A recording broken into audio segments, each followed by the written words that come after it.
My dear students, welcome to the SSC D point. मैं शुभम पांडे एक बार फिर से आपके सामने एक नई सीरीज लेके क्या है हमारे पास hot topics in SSC D point, जिसमें आपको करंट अफेयर्स की डेली न्यूज के हॉट टॉपिक्स मिलेंगे, प्लस उससे किस तरह के क्वेश्चंस बनेंगे, एग्जाम में पूछे जा सकते हैं, वो भी बताया जाएगा। आज का मुद्दा आपको पता ही है कि UCC uniform civil code 2024 election से पहले का काफी हॉटली डिबेटेड मुद्दा है, और 2024 के इलेक्शन के बाद जैसे इस बार राम मंदिर सेंटर में था, वैसे सेंटर पॉइंट होने वाला है। Sorry for this. तो शुरुआत करते हैं इस टॉपिक की। कि हाल ही में उत्तराखंड को भारत का आजादी के बाद सबसे पहला राज्य बनाया जहां यूनिफॉर्म सिविल कोड लाया गया है।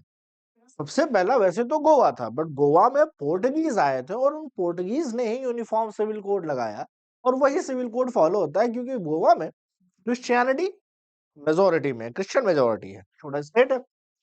आज की वीडियो में हम क्या पढ़ेंगे, पहले हर चीज के बारे में जो बच्चे नए हैं या जो भी हैं, यूनिफॉर्म सिविल कोड का बैकग्राउंड जानेंगे कि इतिहास क्या रहा है, क्यों जरूरी है, गुड एंड बैड, क्या अच्छा है यूसीसी में, क्या बुरा है। हर चीज के कुछ अच्छे और बुरे पहलू होते हैं। रीजन फॉर द पोजीशन, इसका विरोध क्यों होता रहा है, आखिर क्या कारण है कि इसका इतना विरोध होता है, और उत्तराखंड में क्या हुआ यूसीसी लगाने से, क्या क्या नए रूल आए हैं, इतनी जीवन शैली बदलने वाली है यूसीसी से।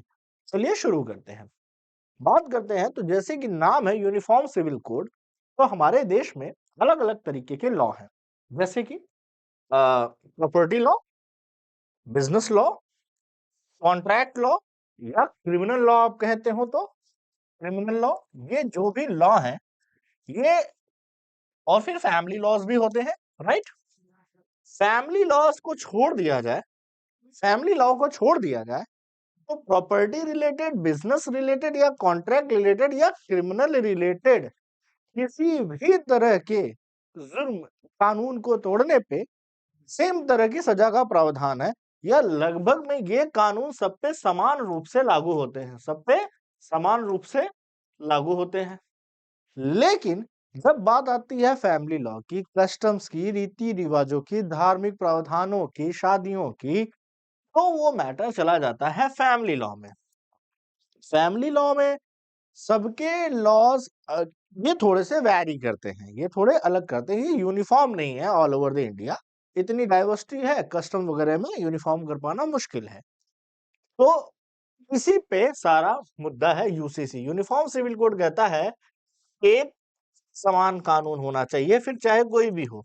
जब आपका कॉन्ट्रैक्ट और बिजनेस और क्रिमिनल में आप सेम कानून फॉलो करते हैं, तो फैमिली लॉ या शादियों के मामले में आप कानूनों में समानता क्यों नहीं ला सकते? इसमें समानता आने से क्या फायदे होंगे? तो चलिए, फिलहाल आपको समझ में आ गया ना कि यूसीसी किससे बिलोंग कर जाएगा। यूसीसी में बेसिकली फोकस किया जाएगा, फैमिली लॉस को इक्वलाइज करने में कोशिश की जाएगी कि चीजों को अच्छा किया जाए। अब इसमें क्या आता है, मैरिज हो गया, डाइवोर्स हो गया, ठीक है, मेंटेनेंस हो गया कि मतलब भाई शादी के बाद अलग हो रहा है, डाइवोर्स के बाद अलग हो रहा है, तो खर्चे क्या, कैसे मेंटेनेंस का लॉ होगा। एडॉप्शन, जब किसी भी चाइल्ड को आप अडॉप्ट करते हैं, या जिसे नाजायज औलाद कहा जाता है, उसके रिगार्डिंग भी काफी कुछ इसमें किया जाएगा। बास्टर्ड चाइल्ड जो कहा जाता है, उस वर्ड को भी हटाने की पूरी कोशिश की जाएगी, क्योंकि बच्चे का कोई दोष नहीं होता अगर वो उस तरह से मामले में नहीं आया। तो यहाँ पे सक्सेशन की भी बात की जाएगी कि एक नाजायज बच्चा, या जो बास्टर्ड चाइल्ड जिसे हमारे समाज में बड़े गंदे तरीके से बोला जाता है, जिसको कई सारे संवैधानिक अधिकार नहीं मिलते हैं, तो सक्सेशन से रिलेटेड कि संपत्ति पे किसका अधिकार होगा, इन सारी मामलों के लिए जब चीजें की जाएंगी तो वो यूनिफॉर्म सिविल कोड में या फैमिली लॉ में आती है। अब ये हिंदूज के लिए थोड़ा अलग हो जाता है, जैसे कि ध्यान से देखा जाए, और मुस्लिम्स के लिए थोड़ा अलग, और कुछ ट्राइबल्स के लिए कुछ अलग, अदर कम्युनिटीज में थोड़े अलग है। वेरिएशन बहुत सारे हैं, उतने डीप पे भी हमें नहीं जाना। आते हैं यूनिफॉर्म सिविल कोड की हिस्ट्री की बात करें तो ध्यान से पढ़िए, क्या है यूनिफॉर्म सिविल कोड, क्या की डेफिनेशन क्या है, परिभाषा कहा जाता है कि किसी भी चीज को परिभाषा क्या है, इसकी परिभाषा डेफिनेशन क्या है। The Uniform Civil Code UCC is a legal framework that would apply to all citizens of India regardless of their religion and community. Not only the religion, community wise भी, रिलीजन के अंदर भी communities होती हैं, ठीक है। तो जैसे ट्राइब कम्युनिटीज़ वगैरह भी आ जाती हैं हमारे यहाँ, वो किसी रिलिजन के अंदर नहीं आती। उन सबको मतलब कोई भी उसमें भेदभाव नहीं किया जाएगा, चाहे रेस हो मतलब कलर के बिहाफ पे, सेक्स, जेंडर के बिहाफ पे, कास्ट के बिहाफ पे। The UCC would cover areas like marriage, divorce, maintenance, inheritance, adaptation and succession of property. तो संपत्ति से रिलेटेड जो मामले आते हैं, विवाद आते हैं, उसमें इनहेरिटेंस की भाई इनके बाद इनको कौन इनहेरिट करेगा, वारिस कौन होगा, अडॉप्ट किया हुआ सन का क्या हाल है, किसका उत्तराधिकार होगा प्रॉपर्टीज पे, ये सारे मामले तय कवर करती है। ये है proper definition of uniform civil code. इसमें किसी को कोई डाउट नहीं होना चाहिए। जो भी डाउट हो आप कमेंट जरूर कर सकते हैं। आते हैं अब यूनिफॉर्म सिविल कोड के बारे में हमारे पहले प्रधानमंत्री नेहरू जी और भीमराव अंबेडकर जी की क्या राय थी, ये भी जान लेते हैं। आर्टिकल 44 याद रखिएगा, UCC uniform civil code article 44 में आता है, तो ये आर्टिकल भी कई बार पूछा जाता है। The state shall endeavor to secure for the citizen and uniform civil code throughout the territory of India. ये भी मानते हैं कि सरकारों को एक यूनिफॉर्म सिविल कोड बनाना चाहिए। तो यूनिफॉर्म सिविल कोड कोई नया मुद्दा नहीं है, ये बहुत ही आजादी के टाइम पे जब देश का संविधान बन रहा था तभी से इसकी बात रखी गई है और एक आर्टिकल भी दिया गया है। बट ये कैसे बनना चाहिए, ये मुद्दा है सरकारों का। जिस भी स्टेट में करती हैं अलग अलग सरकारें, वो किस तरह से अप्लाई करती हैं, ये मुद्दा अलग है। ठीक? और आते हैं अम्बेडकर जी की इस पे स्टेटमेंट थोड़ा एक्सप्लेन में जानते हैं, क्योंकि ड्राफ्टिंग कमेटी के हेड हैं तो भाई जानते हैं इनके बारे में। It is perfectly possible that the future parliament may make a provision by way of making the beginning that the code shall apply only to those who make a declaration that they appear to be bound by it। इनका कहने का मतलब है कि भविष्य में आने वाली सरकारें में भी पॉसिबल है कि कुछ ऐसा यूसीसी कोड ऑफ कंडक्ट बना दे, लॉ बना दे। बट याद रखिएगा कि वो सरकारें या वहां के लोग जब सामने से रेडी हो कि हाँ इस तरह का कोड या लॉ हमें चाहिए और हम इसको फॉलो करेंगे, क्योंकि यहाँ लिखा है ना who make a declaration that they are pair to be bound by it, क्योंकि लॉ बना है मतलब ये लॉ वो चाहते थे, मतलब उनकी इच्छा से थोपा ना जाए। So that in the initial stage application of code may be purely voluntary. तो स्टार्टिंग में कोशिश मतलब कहने वाला जब भी यूसीसी लाई जाए इसमें वॉलेंट्री होना चाहिए। जैसे उत्तराखंड की सरकार उत्तराखंड में अप्लाई हुआ है, उत्तराखंड की सरकार बीजेपी की सरकार है और वहां के लोगों ने उस बीजेपी की सरकार को चुना है, तो उसके लिए गए डिसीजन लगभग अपने आप में वॉलेंट्री ही हुए ना, क्योंकि रिप्रेजेंटेटिव फॉर्म ऑफ डेमोक्रेसी है हमारे यहाँ। चलिए आगे बढ़ते हैं। अब अगर आप ध्यान से देखें तो नेहरू जी ने मोटी मोटा Hindu marriage act 1955, Hindu succession 1956, Hindu minority and guardianship 1956, Hindu adaptation and maintenance 1956। ये जो हिंदू माइनॉरिटी का वर्ड यूज किया गया ना, इसमें इन्होंने हिंदू, सिख, जैन, ठीक है, ऐसी ठीक ठाक नॉन हिंदी कम्युनिटी की बात करें, जैसे बुद्ध, बौद्धिस्ट, इन सबको कवर कर लिया। जैसे नॉन हिंदू कम्युनिटी की बात करें तो जैसे मुस्लिम्स, ओके, तो मुस्लिम्स की बात हो गई। फिर वो आ जाते हैं हमारे यहाँ पारसी, ओके, सो पारसीज हो गए। ऐसे ही 3-4 कम्युनिटीज और आएंगी जो एक्ट के अंदर फॉलो नहीं होती हैं। लगभग में बड़ी चालाकी से नेहरू जी ने एक ठीक ठाक इंडिया की मेजॉरिटी रिलीजन को क्या कर दिया, मेजॉरिटी धर्म मानने वाले लोगों को इन्होंने मॉडर्नाइज कर दिया। क्या कर दिया, धर्म को आधुनिकीकरण, या आप कह सकते हैं कि मॉडर्नाइज कर दिया। ये अच्छी बात है कि भाई हमारे धर्म के लोगों ने या ये हिंदू मेजॉरिटी प्लस इन धर्म के लोगों ने आसानी से इसे अपना लिया, इस पे बहुत ज्यादा बहस नहीं की। और इससे क्या हुआ कि धर्म का मॉडर्नाइजेशन हुआ और ये लॉ सबके लिए अप्लीकेबल हो गया और महिलाओं के, बच्चों की और सक्सेशन से लेकर प्रॉपर्टी राइट्स में अधिकार वाइड हो गए। उस समय क्योंकि आजादी में अभी हमारा देश डिवाइड हुआ था, और किसके बिहाफ पे डिवाइड हुआ था, धर्म के बिहाफ पे डिवाइड हुआ था। तो उस टाइम नेहरू जी ये रिस्क नहीं लेना चाहते थे कि भाई हम उन अदर कम्युनिटीज पे भी ये इम्पोज करे या ये एक्ट लाए। उनका मानना था ऐसा कि धीरे-धीरे अगर इनको देख के समाज में सुधार आ जाएगा, मतलब दूसरों को मॉडर्नाइजेशन देख के, उनकी प्रगति देख के, क्या पता अदर धर्म भी इंटरेस्टेड हो और वॉलंटरी इसके लिए रेडी हो। हालाँकि ऐसा कुछ हुआ नहीं, राजनीति या धार्मिक या जो भी उस समय से आज तक की सिचुएशन रही है, कभी भी अदर कम्युनिटीज़ ने इस तरह का प्रस्ताव नहीं रखा कि हम यूसीसी के अंदर आना चाहते, उनकी अपनी मान्यताएँ थी। क्योंकि बीजेपी का विज़न रहा है कि हम यूसीसी लाएँगे, उनके एजेंडाज़ में रहा है। बीजेपी शासित राज्यों में ये यूसीसी का प्रावधान बढ़ने लगा। तो ये बात समझ में आई कि उस टाइम इन कम्युनिटीज़ पे ये एक्ट लागू नहीं होते, इनके अपने पर्सनल हैं और इसलिए यहाँ यूनिफ़ॉर्मिटी फैमिली लॉ में नहीं है। मेजॉरिटी ऑफ पॉपुलेशन फॉलो करती है, but there is a some percent which don't follow. चलिए, बात करते हैं कि जो यूसीसी आया है उत्तराखंड में, उसकी कुछ हाइलाइट्स की बात करते हैं। वैसे उत्तराखंड में एक हमारे रिटायर्ड जज है सुप्रीम कोर्ट की, उनकी कमेटी के अंदर यूसीसी का फॉर्मेशन किया गया है और ऐसे कई सारी डिटेल हैं। तो पूछ लिया जाए कि आज़ादी के बाद सबसे पहला राज्य जहाँ यूसीसी लागू हुआ, तो आप उत्तराखंड कहेंगे। अभी वहाँ देखिए उत्तराखंड में वो थोड़ा-सा बवाल चल रहा है अतिक्रमण और मस्जिद के विध्वंस को लेके। डिमोलिशन ऑफ मॉस्क को लेके वो उस पे हम अलग टॉपिक लेके आएंगे। सबसे बड़ी बात यहाँ पे जो पॉइंट आउट किया गया है वो लिव इन रिलेशनशिप को लेके इस यूनिफॉर्म सिविल कोड में बहुत सारी बातें आई हैं। क्या बातें हैं समझिए। लिव इन रिलेशनशिप एक बड़ा ही नया कंसेप्ट तो नहीं है, ये तो ओल्ड हो गया, लेकिन काफी पॉपुलर कॉन्सेप्ट है युवाओं के बीच में। और मैं ये केवल नहीं कह सकता कि युवाओं के बीच में, अच्छे खासे एज के लोग, 40 ईयर तक के एज के लोग इस कंसेप्ट में रहते हैं, विदाउट मैरिज रहना। उत्तराखंड ने इसको लगभग टफ बना दिया है इस यूसीसी के बाद। ये टफ हो गया है, कैसे टफ हुआ है समझने की कोशिश कीजिए।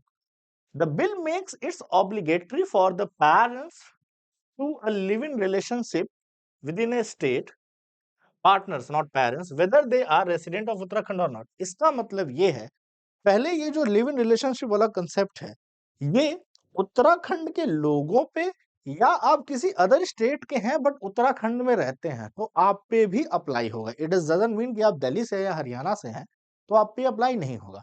ये सारे रूल अप्लाई होने वाले हैं। क्या है रूल, आइए जानते हैं।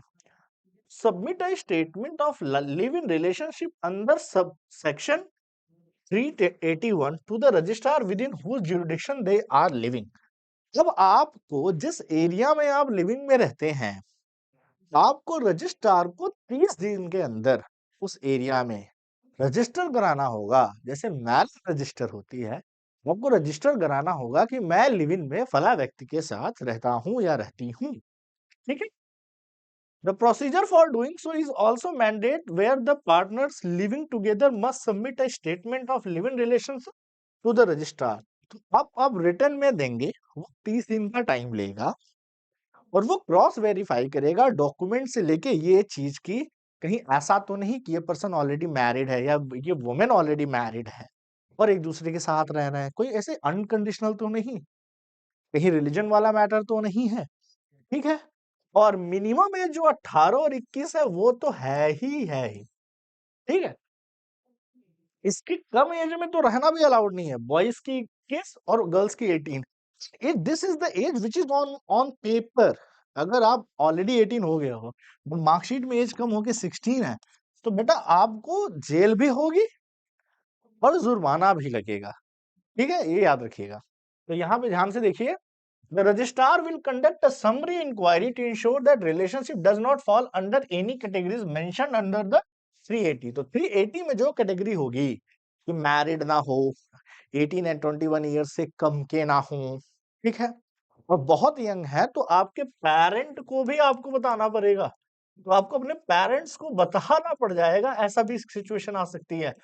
पेरेंट्स को इन्फॉर्म कर दिया जाएगा। आप सोचिए कौन से पेरेंट आपको लिव इन में रहने देंगे। तो चीजें हो गई टफ, लगभग में इम्पॉसिबल हो गई।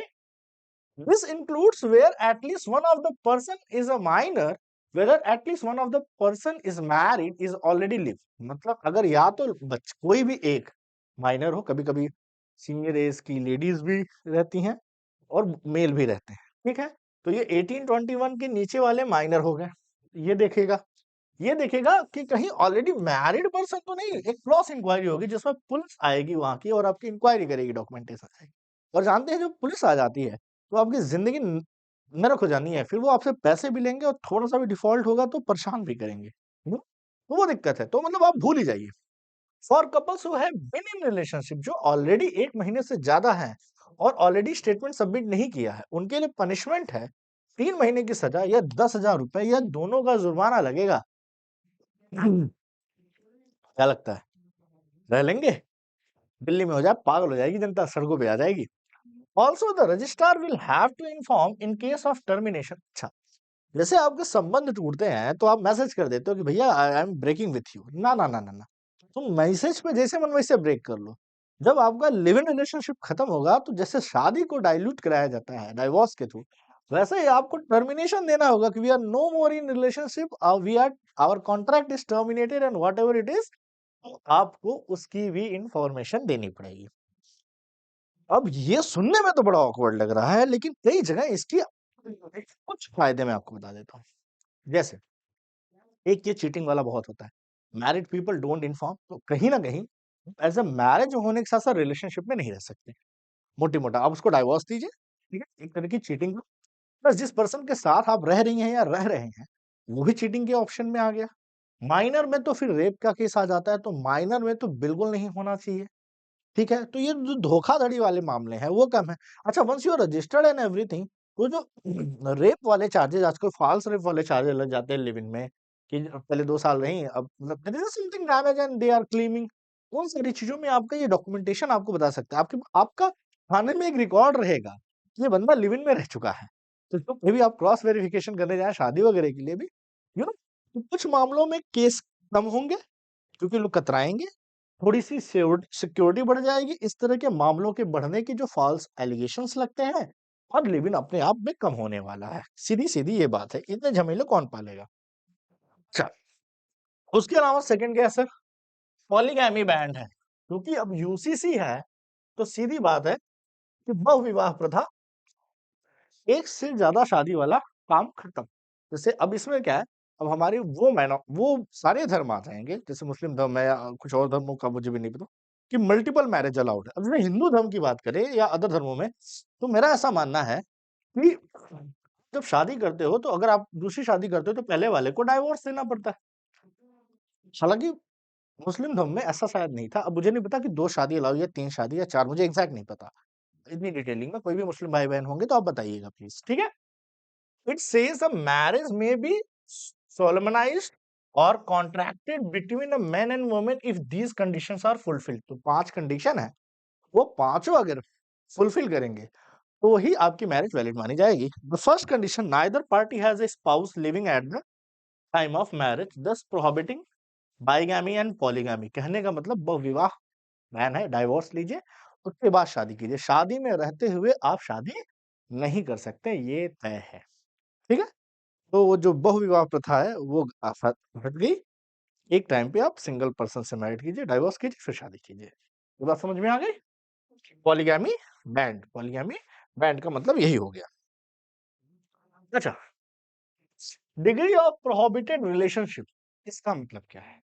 क्या सर इसमें कुछ एक्सेप्शन है? जैसे ट्राइब्स को यहाँ पे इंक्लूड नहीं किया गया है। ट्राइब्स का पहले ही प्रोटेस्ट था कि हम इस कस्टम में नहीं आते। ट्राइब्स को पूरा एक्सेप्शनल एक्सक्लूड किया गया है कि ये कोई भी चीज ट्राइब्स पे लागू नहीं होती। दूसरा, आपको पता है सगोत्र विवाह, हिंदुओं में सगोत्र विवाह चलता है। सगोत्र विवाह बैन है, जिसमें फादर के साइड से फादर के साइड से 5 पीढ़ियां और मदर के साइड से 3 पीढ़ी में मैचिंग नहीं होनी चाहिए। नॉर्थ में तो लगभग में है, एकदम इसको फॉलो भी किया जाता है कि गोत्र सेम ना हो। वो क्या होता है कि साउथ में, जैसे कि आंध्र प्रदेश की बात करें, तो आंध्र प्रदेश में ये बड़ा कॉमन है कि मामा की लड़की या बुआ की लड़की, मूवीज में भी आप ये देखते रहते हैं, चचा मामा बुआ की लड़की से शादियां होती हैं तो वो सगोत्र ही हुए। तो वहां पे एक्सेप्शन रख दिया गया, वहां पे क्या रख दिया गया? एक्सेप्शन रख दिया गया। तो ऐसा नहीं है, सभी धर्मों को ध्यान में रखते हुए, चाहे वो हिंदू धर्म की बात रही हो या मुस्लिम धर्म में भी कई जगह, जैसे कि अब मुझे एग्ज़ैक्ट उतना डीपली नहीं है, कई जगह एक्सेप्शन भी दिए गए हैं, जहाँ से उनके ट्रेडिशनल या रिचुअल्स प्रभावित ना हो। तो जहाँ कस्टम, ट्रेडिशन या रिचुअल्स की बात आई है, तो फिर चाहे वो ट्राइब्स हों, चाहे हिंदू हों, चाहे मुस्लिम हों, जैन हों, सिख हों, ईसाई हों, इन सभी जगहों पे एक्सेप्शन रखे गए हैं। तो वो एक्सेप्शंस को देख लेना चाहिए, ठीक है? Two people are said to be within the degree of prohibition relationship if they share a common ancestry or they are wife husband of a common ancestor। वही हो गया ना, ये 5 पीढ़ी और 3 पीढ़ी। Exception applies to those community which have an established custom allowing marriage within the degree of prohibition। कुछ लोगों में ऑलरेडी ये कस्टम है, वहां पे वो एक्सेप्शन है, ठीक है? तो ये थी मोटी-मोटा जानकारी आपको कि क्या है यूनिफॉर्म सिविल कोड में उत्तराखंड में, क्या नहीं है। क्या क्वेश्चन लिव इन रिलेशनशिप के रिगार्डिंग पूछे जा सकते हैं। पॉलीगैमी के रिगार्डिंग आपसे क्वेश्चन पूछा था कि पॉलीगैमी क्या है, इसमें क्या बैन है, और कैसे हिंदू धर्म से लेके अदर धर्मों में जो ऑलरेडी हिंदू मैरिज एक्ट से लेके सारी चीजों में आते हैं। तो इस यूसीसी के आने के बाद उत्तराखंड में किन किन चीजों को एक्सेप्शन रखा गया है, तो ट्राइब्स को नहीं छेड़ा गया है। इस तरह के जो पुराने कस्टम ऑलरेडी फॉलो करते हैं, उनको ऐसे ही फॉलो किया जाना पड़ेगा। जैसे राजस्थान में चाइल्ड मैरिज आज भी दबा के चलती है और किसी का दम नहीं है कि वहाँ पे रोक दे, बड़ा विरोध हो जाता है, पॉलिटिकल मैटर बन जाता है। बस आज की वीडियो में इतना ही। आई थिंक आपको चीज़ें समझ में आई होंगी। लाइक, शेयर, सब्सक्राइब करना आपका काम है। ऐसे ही और टॉपिक्स के लिए बने रहिए हमारे चैनल के साथ। मैं आपके लिए अपडेट्स लेके आता रहूँगा। तो आज के लिए इतना ही। Bye everyone, have a good day. जय हिंद।